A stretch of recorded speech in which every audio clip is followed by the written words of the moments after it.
Bowling is the most played sport in the country with over 5 million participants nationwide. It takes an understanding of the game to excel. All the things bowlers must think about, the approach is most important. A bowler should start their approach being square to the target. So if somebody happens to be looking at a second arrow, then you want your body to be positioned forward at that second arrow with your right arm and your ring finger pushing when you go to push the ball out towards that second arrow. The best way to start an approach is getting the ball into the swing with your first step as you start walking. And then just let the ball swing freely as you walk and maintain your balance if you do it the right way. If one starts without the other, you're in trouble. So how do bowlers get the ball to hook across the lane? One thing for a bowler to get a hook, it would be to go into a fingertip drilling. You cannot get a lot of hook off a ball with a house ball that you put your fingers completely all the way in. Bowler gets the ball to hook as simple as just throwing the ball with their hand on the side of the ball. It just imparts a side rotation and the ball will grab the lane and turn. So once a bowler gets the ball to hook into the pins, how should they fall down to get a good, solid strike?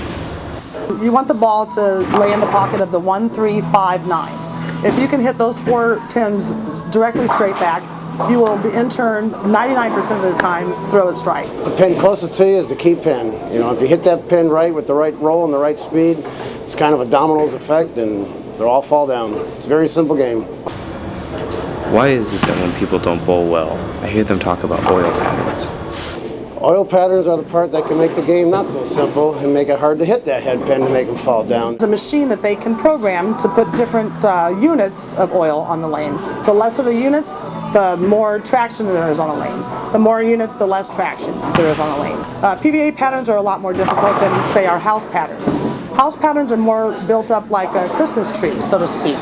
And what that is there's more oil in the front, and it's like a Christmas tree when it goes down the lane. On the right side of that is dry. Well, when your ball hits dry, your ball gets traction. When your ball gets traction, it wants to make a move.